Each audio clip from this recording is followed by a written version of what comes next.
ವಿರುದ್ಧವೇ ಯತ್ನಾಳ್ ಆಕ್ರೋಶ ವಿಚಾರಕ್ಕೆ ಸಂಬಂಧಪಟ್ಟ ಹಾಗೆ ಬಿಜೆಪಿ ಹಿರಿಯ ನಾಯಕರ ಸಭೆಯಲ್ಲಿ ಗಂಭೀರವಾಗಿ ಚರ್ಚೆ ಆಗಿದೆ.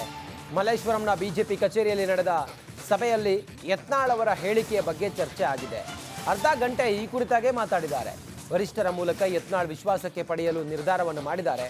ಯತ್ನಾಳ್ ಮಾತುಗಳ ಬಗ್ಗೆ ವರಿಷ್ಠರ ಗಮನಕ್ಕೆ ತರಲು ಕೂಡ ತೀರ್ಮಾನ ಮಾಡಿದ್ದಾರೆ. ಹೈಕಮಾಂಡ್ ನಾಯಕರಿಗೆ ಇವರು ಏನೇನು ಹೇಳ್ತಾ ಇದ್ದಾರೋ ಅದನ್ನೆಲ್ಲವನ್ನು ಕೂಡ ಹೇಳಬೇಕು. ಆ ಮೂಲಕ ಯತ್ನಾಳ್ ಅವರ ಬಾಯಿ ಮುಚ್ಚಿಸುವ ಕೆಲಸವನ್ನು ಇನ್ನು ಪದಾಧಿಕಾರಿಗಳ ಸಭೆಯಲ್ಲಿ ಮಾತಾಡಿದ್ದಾರೆ, ಚರ್ಚೆ ಮಾಡಿದ್ದಾರೆ.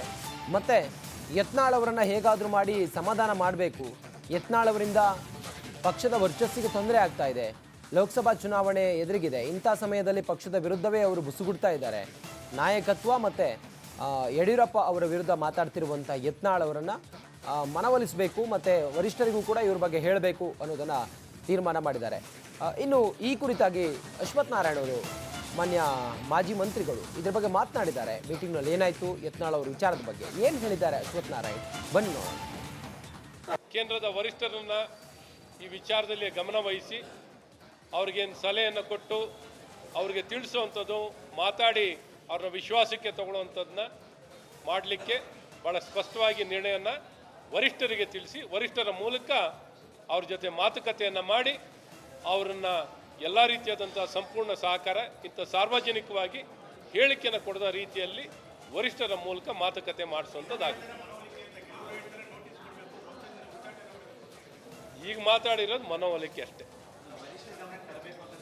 ಅದಕ್ಕೆ ಸಭೆಯಲ್ಲಿ ನಿಶ್ಚಯ ಮಾಡಿದಂಥದ್ದು ವರಿಷ್ಠರ ಗಮನಕ್ಕೆ ತಂದು ಅವ್ರ ಜೊತೆ ಮಾತುಕತೆಯನ್ನು ಮಾಡಿ ಒಲಿಸ್ಕೊಂಡು ವಿಶ್ವಾಸದಲ್ಲಿ ಕರ್ಕೊಂಡು ಹೋಗುವಂಥ ಕೆಲಸ ಆಗುತ್ತೆ.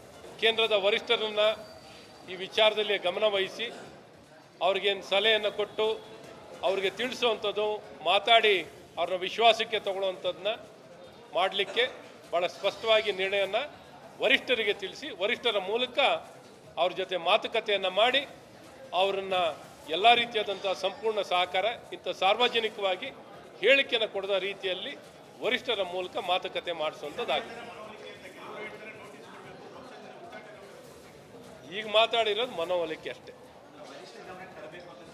ಅದಕ್ಕೆ ಸಭೆಯಲ್ಲಿ ನಿಶ್ಚಯ ಮಾಡಿದಂಥದ್ದು